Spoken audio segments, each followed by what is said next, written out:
اپنا زمین کے اوپر سانس لینے کا اور زندگی گزارنے کا حق کھو چکا ہے کہ حضور کو ماننے کے بعد کوئی بندہ کسی اور کو مانے، نبی یا رسول مانے، تو وہ اپنی زندگی کا حق کھو بیٹھتا ہے۔ اس مرتد کی سوائے موت کے اور کوئی سزا نہیں ہے۔ اس لیے اللہ نے قرآن میں کہہ دیا لوگو محمد تمہارے مردوں میں سے کسی کے باپ نہیں ہے، کیونکہ یہ آخری نبی اور اللہ کے آخری رسول ہے۔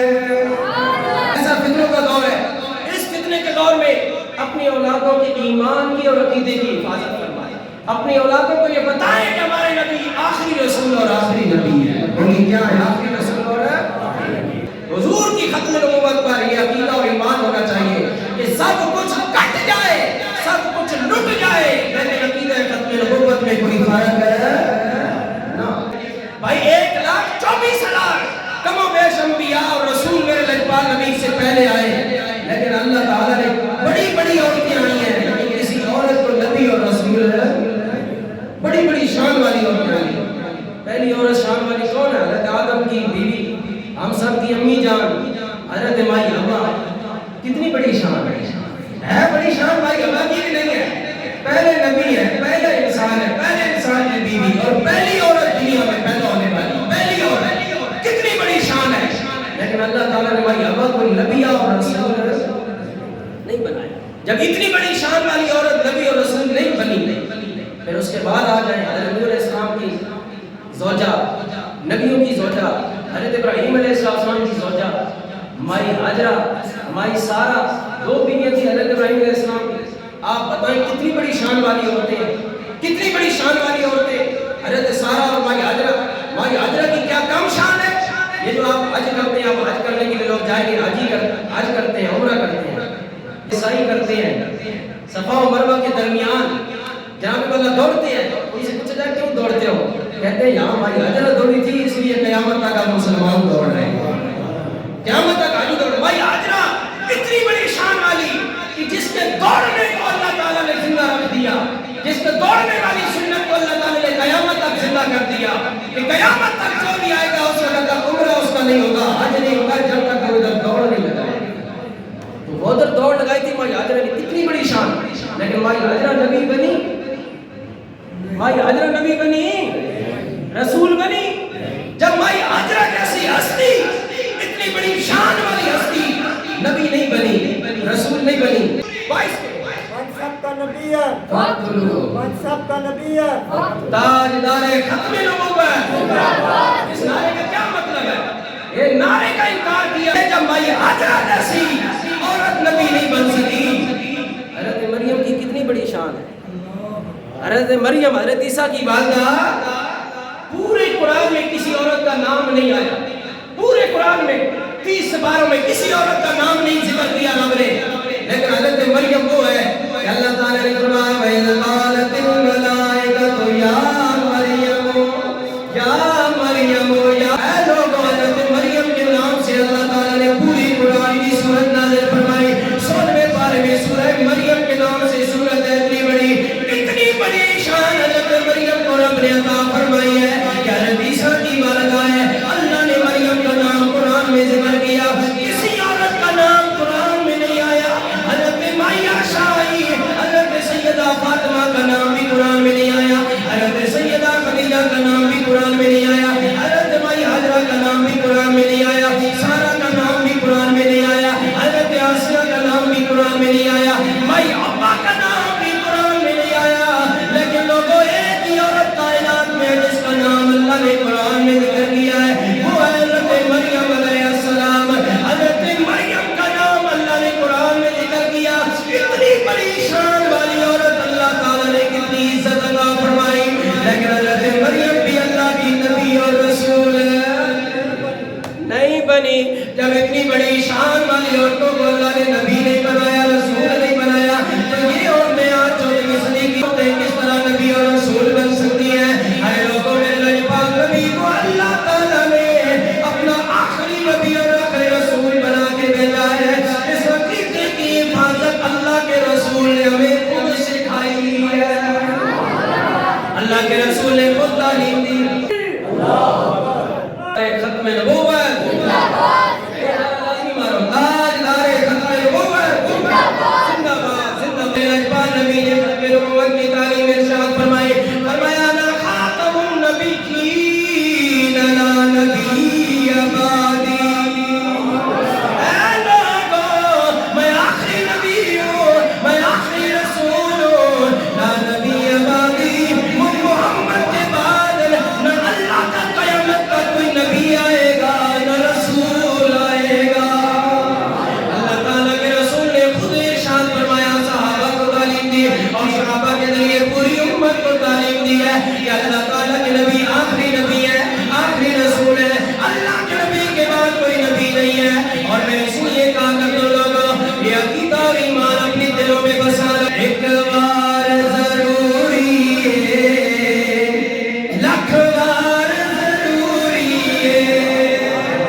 ختم نبوت کا پرچار اور ختم نبوت کا عقیدہ اور اس پر ایمان رکھنا اور ختم نبوت کی بات کرنا کتنی ضروری ہے.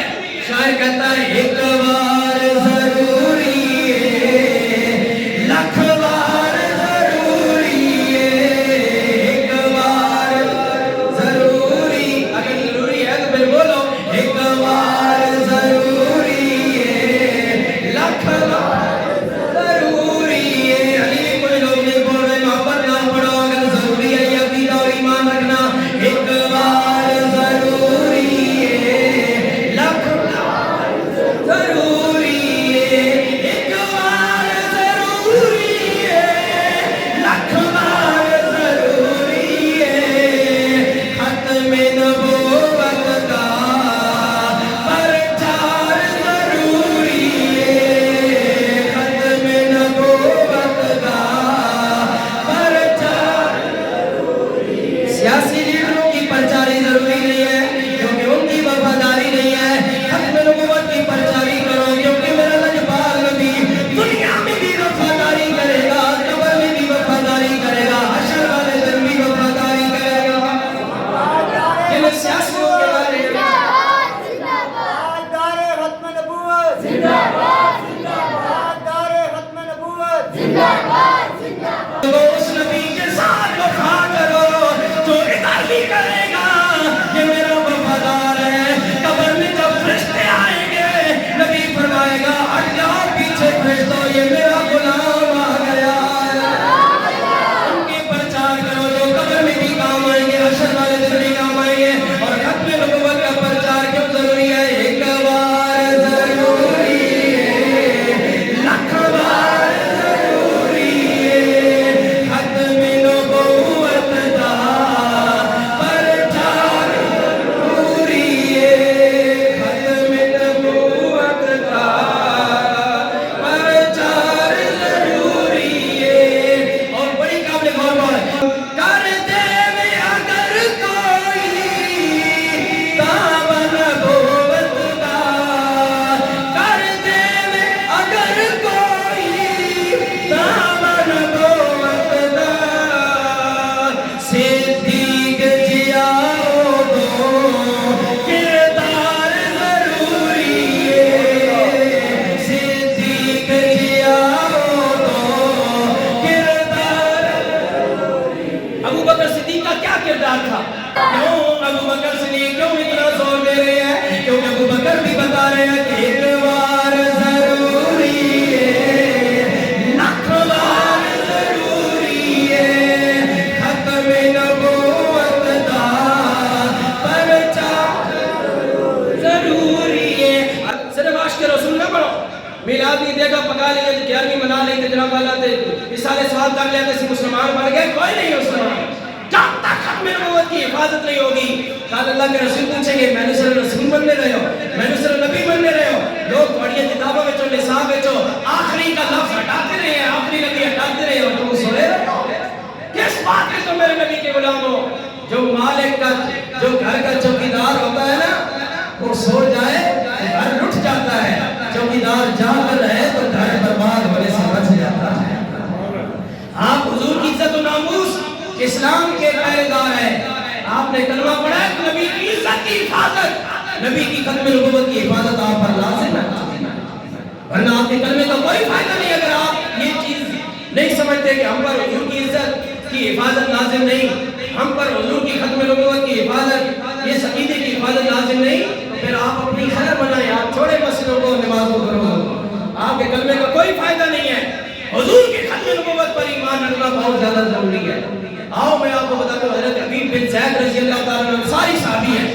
مسلمہ کذاب نے جب دعویٰ ختم نبوت کیا حضور کے دور میں، حضور ان دنوں میں آخری حیات کے مبارک کے دن تھے، آپ بیمار تھے، حرارت میں تھے.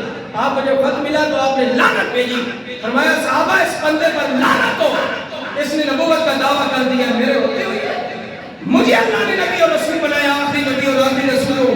اس بات کے فرمانے کے بعد بھی کوئی نبوت کا دعویٰ کرے، حضور نے لعنت بھیجی. جلال میں آ گئے، بیمار تھے. پھر حضور کے صحابہ بھی جلال میں آ گئے. پھر حضور نے فرمایا خط لے آؤ. آپ نے لکھوایا، کپڑا منگوایا، اس پر جناب خط لکھا. کہا کون میرا غلام جائے گا؟ ارے نبی بن زید انصاری رضی اللہ عنہ نے یا رسول اللہ میں حاضر ہوں، اور صحابہ کی تیز لگوں گا میں جاؤں گا۔ انصاری صحابی یہ قسمت کے سکندر تھے جن کے سعادت جن کو نصیب ہونی تھی، جن کی قسمت میں یہ سعادت آنی تھی۔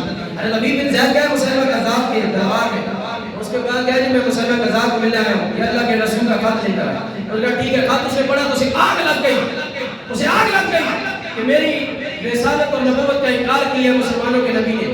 جب آگ لگی تو اس نے کہا اس کو قید کر دو، قاسم کو قید کر دو۔ نبی بن زید کو اس نے قید کروا دیا۔